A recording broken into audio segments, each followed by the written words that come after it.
Let me begin, please, by indicating to you that that which has been reported in the news, most recent parties members of Parliament are not in any way boycotting Parliament, nor have we walked over to Parliament. In fact, after Ms. Motley was silenced by the Speaker, we all remained, for the most part, in our places. What we are doing here, however, is to try to bring some clarity to our position. First and foremost, let me speak to the situation of the Speaker's ruling. His Honor, the Speaker, is obviously free to rule as he sees fit. However, I take the position that his ruling indicates a tremendous, in fact, flagrant contempt and disregard for the financial circumstances of the people of Barbados. Ms. Motley sought to raise, and in our view, properly sought to raise, the fact that without jobs, you can have neither holiday nor can you have pay. And so therefore, a lengthy exercise about the holidays with pay, amendment to the Holidays with Pay Act, really and truly is substantially to deflect and to distract from the very serious and burning concerns which are facing the country, and about which the Barbados Labour Party has raised a number of questions in public domain as recently as last weekend.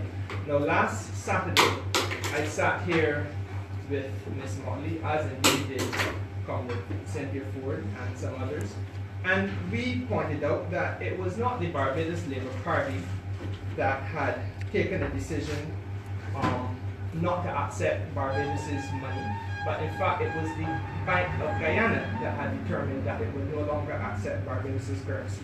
We pointed out that there was a downgrade, not by the Barbados Labour Party, but by CARICRIS only last week, on the heels of 17 previous downgrades of Barbados's dollar. We also pointed out that it was significant to note that the governor of the central bank himself had belatedly come to accept that this country had a serious debt problem, and that there was an admission on his part that the fiscal consolidation program the government had in place since December 2013 had in fact failed. It was Jeremy Stevens, a noted Barbadian economist, who raised the matter of the serious concern regarding the value of our dollar over the long term and the continued commitment or capacity of the government to commit to a fixed exchange rate. These were things that were raised not by us, ladies and gentlemen, but are now part of the public record, raised by a number of either individuals or entities in Barbados and outside of Barbados. And we felt, especially in the heels of the Jamaican Money Market Bureau advising its investors to sell off Barbados's bonds, that it was a foolishness to come to Parliament and simply pretend that this is business as usual. If Barbados's bonds held by companies are being sold off, then the truth is that companies will have no money to pay salaries. We know that there is an IMF report as recently issued as last year, which indicates that the government of this country has dithered and has failed to take the steps. We also know, and it is a matter of public record, that the Minister of Finance has said to Barbadians since December 2013 that there were two phases to the laying off of people in this country, and that there was an approach to the statutory corporations which would have seen statutory corporations either merging together, some may have had to be axed completely from the government payroll, and however you play it has implications for the level of employment across the statutory corporations of Barbados. Since then, the Minister of Finance has been definitely silent on those matters. And we take the position, as I said to you, that it cannot be business as usual.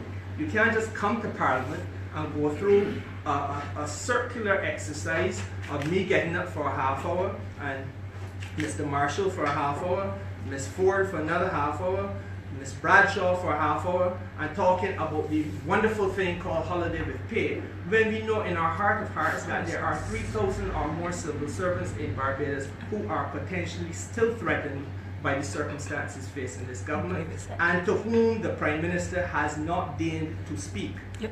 And these are matters about which the Minister of Finance and the Prime Minister must be held accountable.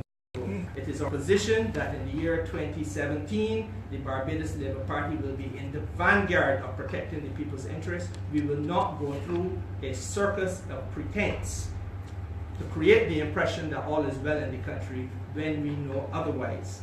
The Prime Minister has been asked in the press conference led by Ms. Motley on Saturday to speak to the nation about some of these concerns. Thus far, he has remained mute. We feel that his remaining mute is a demonstration of malice towards the people. He has not been struck mute by visitation of God. This is a matter about which he knows and about which he should be speaking in the interest of the nation. And therefore, we stand in complete solidarity with Ms. Motley, and we want to make that position abundantly clear to the country. I don't know if there are any of my colleagues who wish to add to that. Or any questions that you may have. I do have a question. Is there anything that the opposition can do or plans to do to have these issues discussed in Parliament? We have parliamentary questions. There are a number of approaches that the opposition will take. Increasingly, Keisha, we are coming to the position that Parliament, as it is currently constituted, is becoming irrelevant.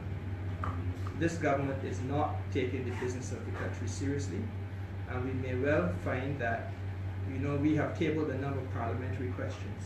I think it is correct to say that this board has parliamentary questions and resolutions that have gone undiscussed and unanswered since 2013 and maybe before. So, it is clear that the institution of Parliament is being toyed with by the government, and we don't want to play a role of assisting, aiding, and abetting that. So you may find that more of that which we do increasingly takes place out of Parliament. What I would say to you is that even today, as recently as today, Ms. Bradshaw, who's leading opposition business, was told that this government intends to debate today a matter related to the increasing of their salaries.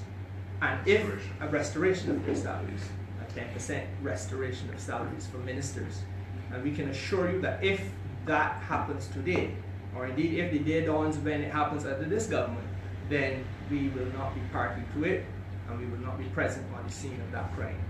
Because the people of Barbados can't be asked to walk on a bed of nails while the Prime Minister rolls on a cushion of comfort. You can. Fantastic. I would want to just add to that the members of the parliamentary group are Barbadians first and Barbados Labour Party members after. We took a position last night at the parliamentary group meeting that we're not boycotting Parliament. We have an obligation to the people whom we represent to put their position forward and also the interests of the Barbados Labour Party. But more importantly, we felt that, again, as Mr. Simmons has pointed out, that we cannot participate in a discussion when there are serious questions on the table regarding the economic future of this country. And it is not that we have not been saying these things for the last few years, but we can see from all of both the local commentators, the regional commentators, the international commentators, and credit agencies, that Barbados is closer and closer to a point where there may be no return. And we believe that we will not entertain a Democratic Labour Party administration in making a continued circus of what we know to be the heads of Parliament. If it is that the Prime Minister and Minister of Finance wish to take the country down this road, well, they will do so. But we have made our position clear. Ms. Motley spoke to these issues this morning. Again, the point has to be made. You cannot have holiday with pay if people don't have jobs. And if you don't have job security, then this debate is null and void. So our position, again, is very simple. Deal with the issues at hand. The economic viability of Barbados and the future of Barbados is what every Barbadian is uttering on the tips of their tongues. If you go to Facebook, you go to social media, Barbadians have now not just expressed in writing how they feel, but they have now, I'm sure all of us have heard the voice notes. People are frustrated. They're asking questions about the future of this country. And we believe that 2017 cannot pass us where a party does not have a mandate to be able to do the things which perhaps are on the horizon. So we stand in solidarity with the leader of the Barbados Labour Party on the position that she has taken in relation to how we proceed as it relates as a parliamentary group to handling the business of the country in Parliament. Any other questions?